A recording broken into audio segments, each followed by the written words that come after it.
Ganga versus मंगा।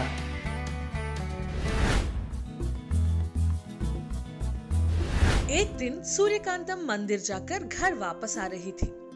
रास्ते में एक स्कूल के बाहर एक गरीब आदमी बैठकर आइसक्रीम बेच रहा था। वो आदमी स्कूल के बच्चों के साथ बहुत ही अच्छे से बात करते हुए उन्हें आइसक्रीम दे रहा था।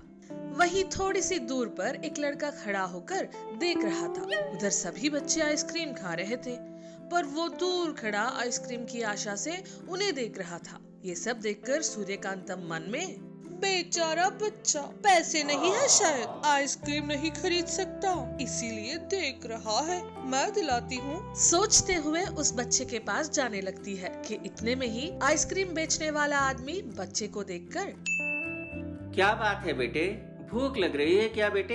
आजा आजा, आइसक्रीम खाओ। भूख तो लग रही है, पर मेरे पास पैसे नहीं हैं। कोई बात नहीं बेटा, पहले तो तुम आइसक्रीम खाओ।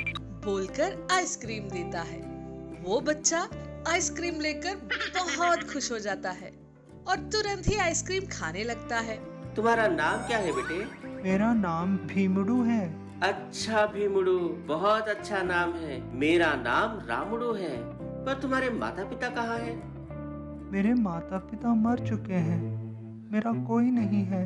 अच्छा बेटे, रो मत, चुप हो जाओ बेटा। ठीक है, फिर क्या तुम मेरे साथ रहोगे? मेरा भी कोई नहीं है, तुम्हें बहुत अच्छे से रखूंगा, बहुत पढ़ाऊंगा भी। जो सुनकर भीमुड़ू ठीक है कहकर मान जाता है।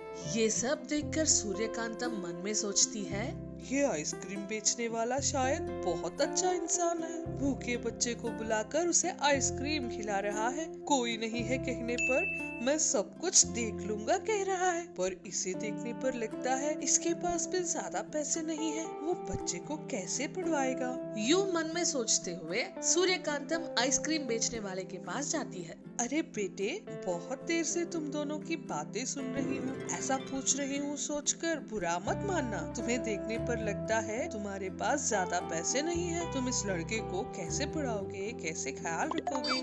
आप सच ही कह रहे हैं, मेरे पास पैसे नहीं है, पर इस लड़के को देखने पर मुझे अपना बचपन याद आ रहा है। मैं बचपन से ऐसे ही अनाथ बड़ा हुआ हूँ, बहुत दुख देखे हैं मैंने। अब इस लड़के को बिना किसी कष्ट झेले पाना चाहता हूँ। अच्छे से पढ़ाऊंगा भी, अपने बेटे की तरह रखूंगा।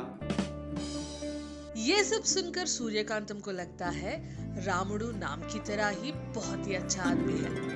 अरे वाह, पसंद आए हो तुम, 100 साल तक जियो। तुम्हारे लिए ये बच्चा बेटे की तरह है तो मैं तुम्हारी माँ की तरह हूँ। तुम्हें कोई भी परेशानी हो तो बिना संकोच किए मुझसे कहना, ठीक है ना?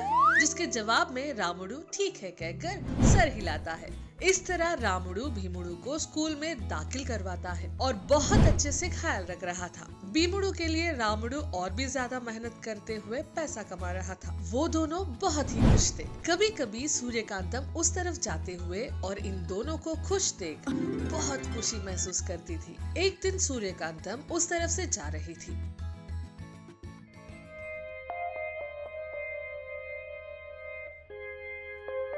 क्या है ये लोग, क्या हुआ है इन्हें, कहते हुए सोचने लगती है।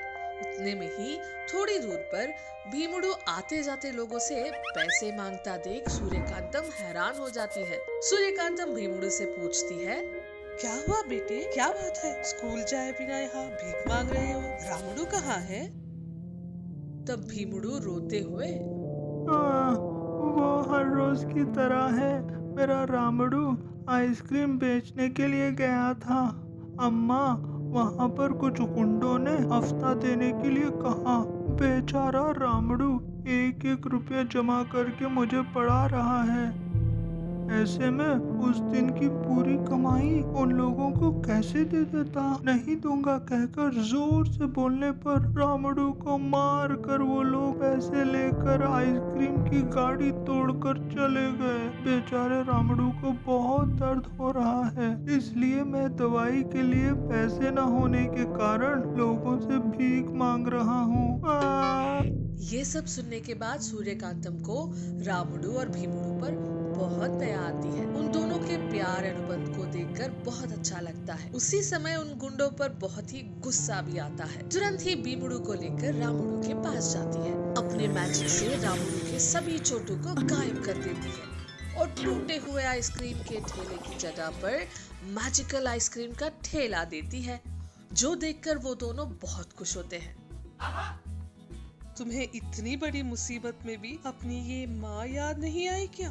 ठीक है, जो हो गया सो हो गया। अब से तुम किसी से भी मत डरना।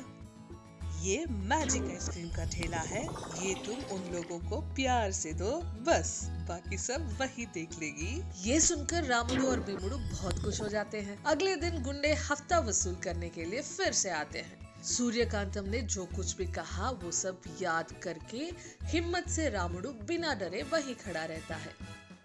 क्या है, कल खाई हुई मार काफी नहीं है क्या? हफ्ता निकालो। कल आप लोगों ने दिया था और आज मैं दूंगा। जो सुनकर वहाँ खड़े सभी गुंडे रामुडू को देखकर जोर से हंसते हैं। उनमें से एक और गुंडा, क्या अब तुम हमें मारोगे? मारो तो सही। नहीं भैया, मैं जो आपको देखने वाले थे वो जो आपने कल दिया था ना, वही नहीं है, आइसक्रीम है। बोलकर उन लोगों को आइसक्रीम देता है। गुंडे ऐसा सोचते हैं, अब सही रास्ते पर हो, इसीलिए हम लोगों को आइसक्रीम